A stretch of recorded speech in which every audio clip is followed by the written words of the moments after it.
What happens when a member of the British royal family walks onto one of America's most respected news programs and completely loses control? In just 33 seconds, a single dismissive comment would trigger a meltdown so spectacular that security would have to escort him out of the building. This is the story of how Prince Harry got kicked off 60 Minutes. Anderson Cooper sat across from Prince Harry in the iconic studio, the cameras rolling as millions of viewers tuned in for what was supposed to be a candid conversation about his new life in America. The interview had been promoted for weeks. Everyone wanted to hear what the prince had to say, but nobody, and I mean nobody, could have predicted what was about to unfold. The interview started smoothly enough. Anderson asked about the move to California, about settling into a new routine, about what it felt like to step away from royal duties. Prince Harry answered with the kind of practiced responses you'd expect. He talked about freedom. He talked about fresh starts. He talked about wanting privacy while sitting in front of television cameras, broadcasting to millions of people. Anderson nodded politely, doing what he does best, listening and following up with thoughtful questions. But then came the shift. Anderson leaned forward slightly, his expression still kind, but his tone getting more direct. "You've spoken a lot about wanting privacy," he said, "but you've also done multiple interviews, a documentary series, and written a memoir. Some people find that contradictory. What do you say to those critics?" The studio got quiet. You could feel the tension building. This wasn't a gotcha question. This was journalism.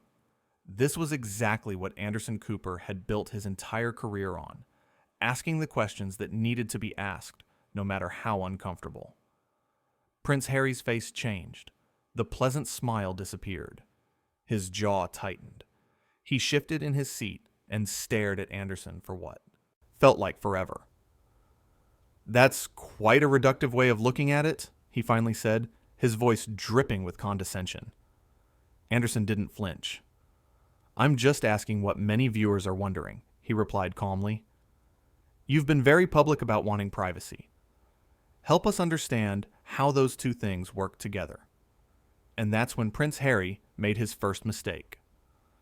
"Well, Anderson," he said, emphasizing the name like it was an insult, "maybe if you had experienced what I've experienced, you'd understand, but you haven't. So maybe you should stick to questions you're actually qualified to ask."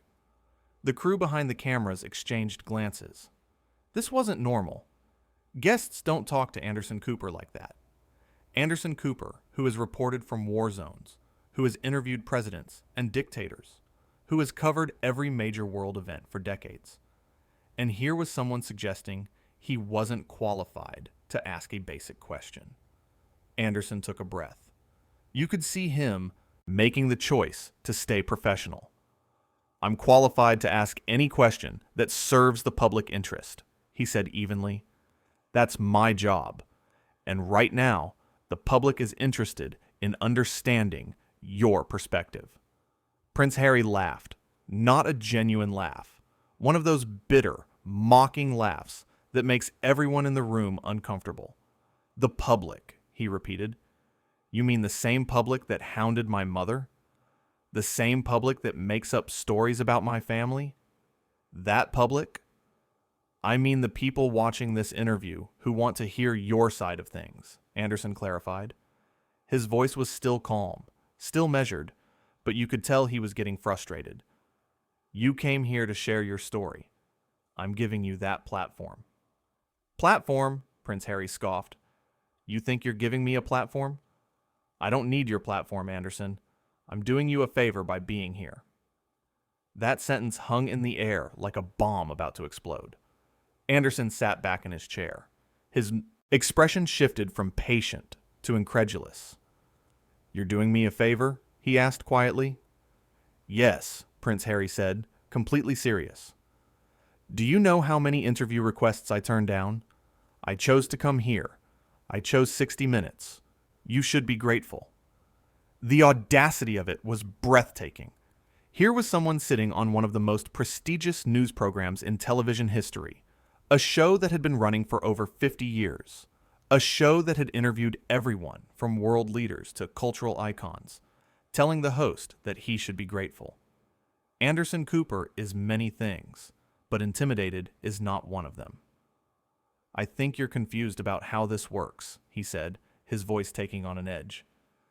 "This isn't a favor to me. This is journalism. I ask questions. You answer them. If you don't want to answer them, that's fine, but don't pretend you're doing me some kind of service." Prince Harry's face went red. Actually red. "How dare you speak to me like that?" He snapped. "Do you know who I am?" And there it was, the question that revealed everything. "Yes," Anderson said simply. "You're a guest on my program, and right now, you're being incredibly disrespectful." "Disrespectful?" Prince Harry stood up halfway out of his chair. "I'm being disrespectful? You've been attacking me since I sat down." "I asked you one question about a contradiction in your public statements," Anderson replied, still seated, still calm. "That's not an attack. That's journalism." But Prince Harry was beyond reason now. "You don't get to question me," he shouted. Actually shouted. In the middle of a live interview. "You have no idea what it's like to live under the scrutiny I've lived under. You have no idea what my family has been through. You sit here in your comfortable studio asking your smug little questions, and you think you understand anything about my life?" Anderson stood up now, too. Not aggressively, but firmly. "I've covered wars," he said, his voice quiet but powerful. "I've reported on famines, natural disasters, political uprisings. I've interviewed survivors of unspeakable tragedies. So don't tell me I don't understand difficulty or scrutiny. And don't come on my program and insult me for doing my job." The production team was frozen. Nobody knew what to do. This had gone so far off the rails that there was no bringing it back. Prince Harry pointed his finger at Anderson. Your job is to make me look bad. That's what this is really about, isn't it? You want a story. You want drama. Well, congratulations. You're getting it." "I want the truth," Anderson shot back. "That's all I've ever wanted. But you can't handle a single challenging question without falling apart." "Falling apart?" Prince Harry's voice went up another octave. "I'm not falling apart. I'm standing up for myself. Something you clearly wouldn't understand, because you just do what you're told, don't you? You read your little questions off your little cards and pretend you're some kind of truth seeker. You're a puppet, Anderson. A corporate puppet." The insult was so out of line, so completely divorced from reality, that even Anderson seemed momentarily stunned. Anderson Cooper, who had built a reputation on integrity and independence, being called a corporate puppet by someone who had literally been born into institutional privilege. "I think we're done here," Anderson said firmly. "Oh, we're done when I say we're done," Prince Harry snapped back. "No," Anderson said, his voice like steel. "We're done now. This interview is over." Prince Harry laughed again, that same cruel, mocking laugh. "You can't end this interview. I'm a prince. You're just a journalist." Anderson looked directly into the camera, then back at Prince Harry. "I'm the host of this program," he said, "and I'm ending this interview. You need to leave." "Make me," Prince Harry said, crossing his arms like a petulant child. And that's when Anderson did. Something nobody expected. He took off his microphone, set it on the desk, and walked off the set. Just walked away. Leaving Prince Harry standing there, still angry, still defiant, but suddenly alone. The camera operators didn't know what to do. Do they keep filming? Do they cut? One camera stayed on Prince Harry, who seemed to realize for the first time that he'd gone too far. "Where are you going?" he called out. "Anderson! We're not finished." But Anderson was gone. A producer appeared from off camera, a woman in her 40s with a headset and a clipboard. "Sir, you need to leave," she said professionally but firmly. "I'm not leaving," Prince Harry said. I came here to tell my story, and I'm going to tell it. The interview's over, the producer repeated. You need to leave the studio now. You can't kick me out, he argued. Do you know who I am? Yes, sir, she said, still professional. And I'm asking you to leave. Now. Prince Harry looked around, as if expecting someone to back him up, to take his side. But the crew was silent. Everyone had just watched him insult one of the most respected journalists in the business. Everyone had just watched him throw a tantrum on live television. Nobody was coming to his rescue. This is ridiculous, he muttered. Absolutely ridiculous. Security's on their way, the producer said calmly. You can leave on your own, or they can escort you out. Your choice. That's when it finally seemed to hit him. The gravity of what he'd done. The cameras were still rolling. Millions of people had just watched this entire meltdown. There was no taking it back. No do-overs. No royal PR team that could spin this into something acceptable. His shoulders sagged slightly. Fine, he said quietly. I'll leave. But even in leaving, he couldn't help himself. As he walked toward the exit, he turned back to the producer. Tell Anderson he's made a huge mistake, he said. He has no idea who he just crossed. The producer didn't respond. She just watched him go, her expression unreadable. Security met Prince Harry at the studio door. Two large men in suits who politely but firmly guided him toward the exit. He didn't resist, but he kept muttering under his breath. Things about respect, about being treated fairly, about how this never would have happened in Britain. Meanwhile, Anderson Cooper stood in a hallway outside the studio, talking quietly with the executive producer. They were making decisions about how to handle this, what to tell the viewers, how to salvage the rest of the broadcast time. Anderson looked exhausted, not physically, but emotionally. I gave him every chance, he said to the producer. Every opportunity to just answer the question and move on. I know, the producer said. Nobody can say you didn't try. He just kept escalating, Anderson continued. I've interviewed terrorists who were more reasonable. Back in the studio, the crew was breaking down the set. The interview that was supposed to last an hour had ended in less than 20 minutes. 20 minutes that would be replayed, analyzed, and discussed for days to come. One of the camera operators spoke up. Did we get all of that? Every second, another crew member confirmed. This is going to be everywhere, someone else said. And they were right. Within minutes, clips would start circulating. Social media would explode. News outlets around the world would pick up the story. The interview that was supposed to rehabilitate Prince Harry's image had instead revealed something much more troubling. Anderson returned to the studio after Prince Harry had been escorted out. He sat back down at the desk, put his microphone back on, and looked directly into the camera. We're going to take a break, he said to the viewers. His voice was steady, professional. When we come back, we'll continue with our scheduled programming. He didn't explain what had just happened. He didn't need to. Everyone watching had seen it unfold in real time. The floor director called for a break, and the studio lights dimmed slightly. Anderson sat there for a moment, just processing. A production assistant brought him water. He thanked her quietly. That was intense, she said sympathetically. That was someone who's never been told no, Anderson replied. Someone who's never had to face actual accountability.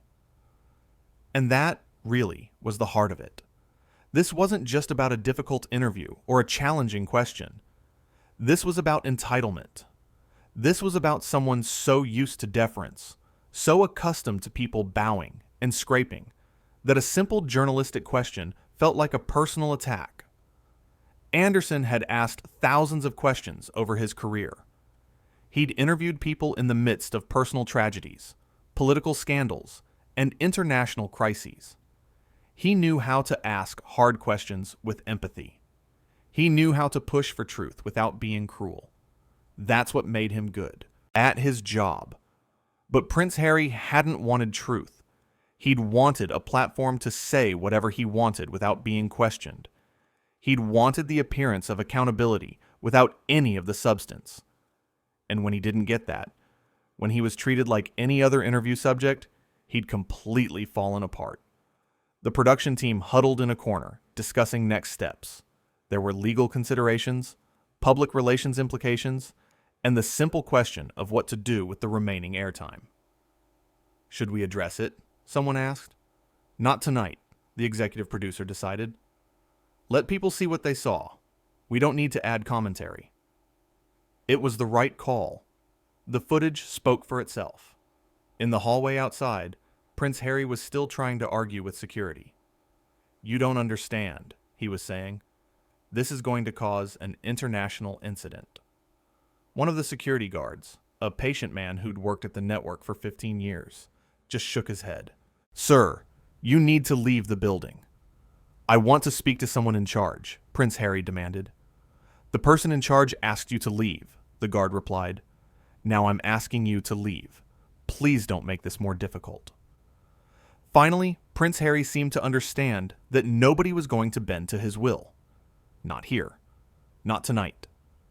He pulled out his phone, probably to call his PR team, and walked toward the exit with security following close behind.